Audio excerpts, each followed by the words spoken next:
बिस्मिल्लाहिर्रहमानिर्रहीम। अस्सलाम वालेकुम डियर स्टूडेंट्स। उम्मीद है कि आप लोग ठीक होंगे। बेटा मेरा जो सेकंड लेक्चर है वो है चैप्टर नंबर 3 गैसेस में से, और लेक्चर नंबर 2 है, और इस लेक्चर का नाम है graphical explanation of boys law. तो मैं बॉयज़ लॉ की जो ग्राफिकल एक्सप्लेनेशन है बेटा, उससे पहले मैं थोड़ा सा आपको जो है वो अपने प्रीवियस लेक्चर में से कुछ चीज़ें आपको दोबारा बता दूँ। बेटा बेसिकली जो बॉयज़ लॉ है वो दो चीज़ों पे है, प्रेशर और वॉल्यूम पे, कि प्रेशर और वॉल्यूम जो है वो एक दूसरे की इन्वर्स रिलेशन होते हैं। प्रेशर ज़्यादा करने से वॉल्यूम कम होता है, प्रेशर कम करने से वॉल्यूम ज़्यादा होता है। तो इस जगह पे हमें दो कंडीशंस जो हैं वो मस्ट होती हैं, और जो है वो फॉलो करना, ओबे करना। लाइक आपने टेम्परेचर को जो है वो कांस्टेंट रखना होता है, और आपने नंबर ऑफ मोल्स जो होते हैं वो कांस्टेंट रखने होते हैं। टेम्परेचर कांस्टेंट रखने का ये मतलब है कि अगर आपने 3 से 4 एक्सपेरिमेंट्स करने हैं, या आपने टोटल एक ही एक्सपेरिमेंट करना है, तो अगर आप 0 डिग्री सेंटीग्रेड पे कर रहे हैं तो स्टार्ट से लेके एंड तक एक्सपेरिमेंट की आपने टेम्परेचर को चेंज नहीं करना होता। 0 डिग्री सेंटीग्रेड पे ही पूरा एक्सपेरिमेंट होगा। अगर आप 3-4 डिफरेंट तरीके से एक्सपेरिमेंट करना चाह रहे हैं, 3-4 आपने बीकर लिए हैं और उनके अंदर जो है आपने गैस डाली हुई है, और आप उन पे एक्सपेरिमेंट करना चाहते हैं, एक पे 2 एटमॉस्फेरिक कर रहे हैं, प्रेशर लगा रहे हैं, एक पे 4 लगा रहे हैं, एक पे आप 6 लगा रहे हैं, तो बच्चे उस टाइम पे तीनों जो आपके पास बीकर होंगे उन पे जो टेम्परेचर होगा, अगर आप 0 डिग्री सेंटीग्रेड ले रहे हैं तो तीनों पे लेंगे, अगर 25 डिग्री सेंटीग्रेड ले रहे हैं तो वो भी आप तीनों पे लेंगे। मतलब टेम्परेचर आपने सेम रखना है, कांस्टेंट रखना है। और इसके अलावा आपने दूसरी जिस चीज़ का ख्याल रखना है वो होती है number of moles. Number of moles का मतलब होता है कि आपने कितने नंबर ऑफ पार्टिकल्स लिए हुए हैं, ठीक है। और वॉल्यूम का मतलब होता है कि आपने एक गैस कितनी जगह ऑक्यूपाई करती है। तो जब हम कहते हैं ना कि एक्सपेरिमेंट 1 के अंदर 1 डेसीमीटर क्यूब है, एक्सपेरिमेंट नंबर 2 के अंदर 1/2 हो गया है, एक्सपेरिमेंट नंबर 3 के अंदर 0.33 हो गया है, तो इसका मतलब ये नहीं होता कि गैस कम या ज़्यादा हो गई है। इसका मतलब होता है कि गैस आपने 1 डेसीमीटर क्यूब ही ली थी, और उसके अंदर जितने भी नंबर ऑफ़ पार्टिकल्स थे वो सब में सेम है। हाँ, प्रेशर के ज़्यादा करने से गैस का वॉल्यूम कम हुआ है, मतलब नंबर ऑफ़ मॉलिक्यूल्स एक दूसरे के करीब करीब आ गए हैं। क्योंकि बेटा आपको पता है कि जैसे गैस के ऊपर प्रेशर एक्सर्ट किया जाता है, तो गैस के पहले जो मॉलिक्यूल्स होते हैं वो एक दूसरे से बड़े दूर दूर होते हैं। प्रेशर के एक्सर्ट करने से सारे मॉलिक्यूल एक दूसरे के करीब आ जाते हैं। कभी भी नंबर ऑफ़ मॉलिक्यूल्स कम नहीं होते, कभी भी नंबर ऑफ़ मॉलिक्यूल्स ज़्यादा नहीं होते, बल्कि नंबर ऑफ़ मॉलिक्यूल्स होते हैं वो करीब आ जाते हैं। हाँ, वॉल्यूम ज़्यादा या कम होता है। ठीक है बेटा, होप सो आपको ये पॉइंट क्लियर हो गया होगा। अब हम इसकी ग्राफिकल एक्सप्लेनेशन पे जाते हैं। तो सबसे पहला जो ग्राफ है बड़ा सीधा सादा सा ग्राफ है। आपने एक्स एक्सिस पे वॉल्यूम ले लिया है, आपने वाई एक्सिस पे प्रेशर ले लिया है, ठीक है। आप इसको उलट भी कर सकते हैं, मतलब आप एक्स एक्सिस पे प्रेशर भी ले सकते हैं और वाई एक्सिस पे वॉल्यूम ले सकते हैं। ये कोई इतना वो मसला नहीं है, ठीक है। हमने ग्राफ देखा कि कर्व आया है, इसको कहते होते हैं ये कर्व ग्राफ है, ठीक है। मतलब कि प्रेशर के ज़्यादा करने से हमारे पास वॉल्यूम क्या था, कम आया था। अब आप खुद देख सकती हैं कि जो प्रेशर है 120 एटमॉस्फेरिक है, और उस टाइम पे वॉल्यूम आपका कितना आ रहा है, तकरीबन 50 आ रहा है, ठीक है। तो प्रेशर ज़्यादा करने से आपके पास वॉल्यूम क्या हो गया, कम हो गया। क्यों वॉल्यूम कम हो गया? क्योंकि गैस के मॉलिक्यूल्स जो हैं एक दूसरे के क्लोज हो गए हैं, इस वजह से वॉल्यूम क्या हो गया, कम हो गया। अब अगर मैं एग्जांपल देती हूँ कि ये 0 डिग्री सेंटीग्रेड पे मैंने ग्राफ बनाया है, ठीक है। इसको कहते हैं isotherm. Iso mean same, therm mean heat, कि एक सेम टेम्परेचर के ऊपर मैंने ग्राफ प्लॉट किया है, इसको कहते हैं आइसोथर्म। अगर ये 0 डिग्री सेंटीग्रेड पे है तो मैं अगले ग्राफ में आपको बताती हूँ कि अगर मैं T1 से T2 कर दूँ, मतलब अब मैंने क्या किया है कि अब मैंने थोड़ा टेम्परेचर ज़्यादा कर दिया है। पहले 0 डिग्री सेंटीग्रेड था, तो अब T2 मैंने कितना कर दिया, 50 डिग्री सेंटीग्रेड या 25 डिग्री सेंटीग्रेड। तो बेटा होता क्या है कि जब आप टेम्परेचर किसी भी गैस का ज़्यादा करते हैं तो मॉलिक्यूल्स क्या करते हैं, काइनेटिक एनर्जी गेन करते हैं।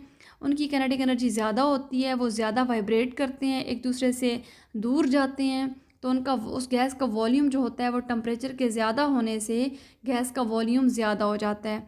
अच्छा, एक ग्राफ जो 0 डिग्री सेंटीग्रेड पे बना पड़ा है, और जो मैंने T2 25 डिग्री सेंटीग्रेड पे ग्राफ बनाया है, जो दूसरा T2 वाला ग्राफ है वो T1 से थोड़ा सा हट के बनेगा। उसकी रीज़न है कि वो थोड़ा सा वॉल्यूम से दूर गया है।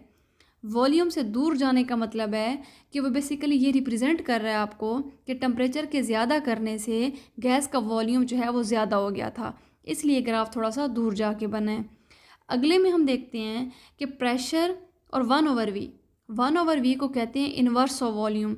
जब भी आप लिखेंगी, जब भी आप बोलेंगी, आप कहेंगे प्रेशर और इन्वर्स ऑफ वॉल्यूम के दरमियान में आपने ग्राफ प्लॉट किया है, आपने प्रेशर को वाई एक्सिस पे लिया है, आपने इन्वर्स ऑफ वॉल्यूम जो है वो एक्स एक्सिस पे लिया है।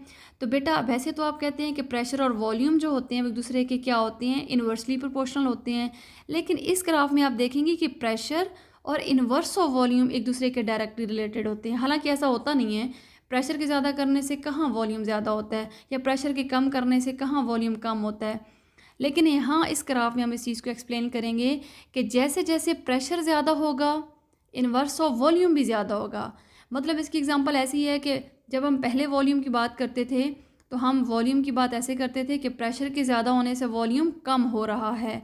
अब यहाँ पे प्रेशर की वही बात होगी, लेकिन वॉल्यूम की बात हम उलट करेंगे।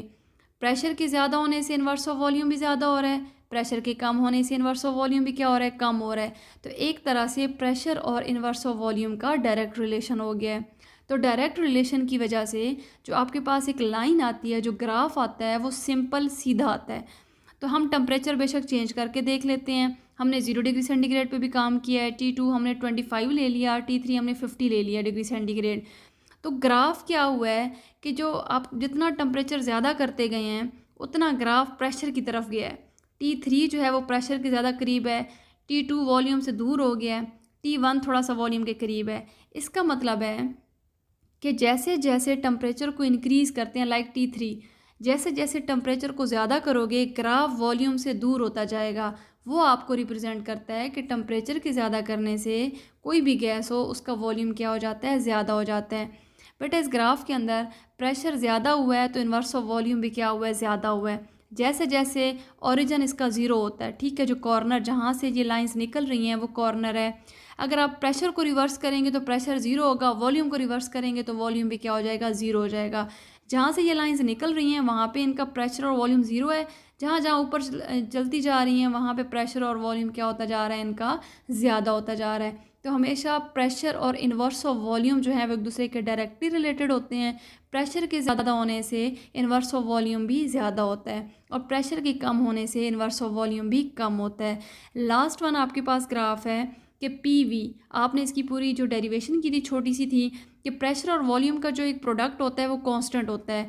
तो वो हमने वाई एक्सिस पे लिया है, तो प्रेशर हमने एक्स एक्सिस पे लिए। आप जहाँ पे वॉल्यूम भी ले सकती हैं और प्रेशर भी ले सकती हैं, एट अ टाइम दोनों नहीं लेने, या आप प्रेशर एक्स एक्सिस पे लेंगी या फिर आप वॉल्यूम एक्स एक्सिस पे लेंगी।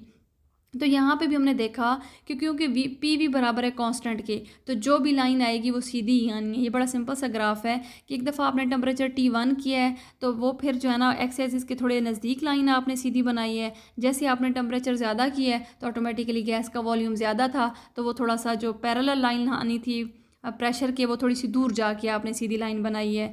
तो बेटा ये बेसिकली आपकी ग्राफिकल एक्सप्लेनेशन थी। इसके अंदर अगर आपको कोई इशू होगा तो आप लोग मुझे बताएंगे, तो मैं इंशाल्लाह ताला जो भी इसमें मसले मसाइल होंगे वो दोबारा आपको बता दूंगी। ठीक है, इन सारे ग्राफ को बेटा पढ़ने के लिए ज़रूरी है कि आपकी बुक आपके सामने खुली हुई होनी चाहिए। उसमें आप मैच करती जाएंगी, आप ऊपर हेडिंग देती जाएंगी कि डायरेक्टली रिलेशन किसका है, इन्वर्स किसका है, ठीक है, और कांस्टेंट कौन सा ग्राफ है। फिर भी इसमें कोई मसला होगा तो बेटा इंशाल्लाह ताला हम इसे ग्रुप में पूछ लेंगे, मैं आपको जो है वो दोबारा उन क्वेश्चंस के आंसर कर दूँगी नेक्स्ट लेक्चर में। ठीक है, होप सो आपको समझ आ गई होगी। जितने भी ग्राफ हैं, एक में आपने प्रेशर और वॉल्यूम का जो है वो इन्वर्स रिलेशन लिया है कि प्रेशर के ज़्यादा करने से वॉल्यूम कम होता है। जब भी दो चीज़ों का इन्वर्स रिलेशन होता है तो कर्व आता है। जब भी दो वेरिएबल्स का डायरेक्ट रिलेशन आता है तो एक जो लाइन होती है वो सीधी जाती है, और आपके पास जब कांस्टेंट एक होता है ग्राफ तो उसकी लाइन जो होती है वो हमेशा पैरेलल आती होती है ग्राफ के, ठीक है, एक्स एक्सिस के पैरेलल होती है। आप इसको एक दफ़ा पढ़ लेंगे बेटा, तो बाकी इंशाल्लाह ताला इससे रिलेटेड कुछ एक्सरसाइज में क्वेश्चंस हैं आप वो सॉल्व करेंगे, और इसकी एग्जांपल है वो आपने खुद बैठ के करनी है। थैंक यू सो मच बेटा, स्टे ब्लेस्ड, अल्लाह हाफिज़।